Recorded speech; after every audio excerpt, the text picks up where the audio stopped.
Už dělám. To nevadí. Ale já už dělám short.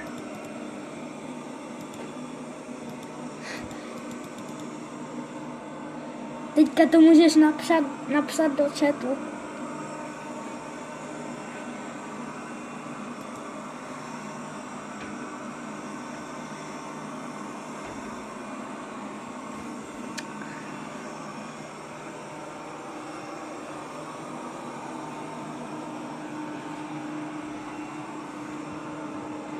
Dejte líkoš a odběr, samozřejmě.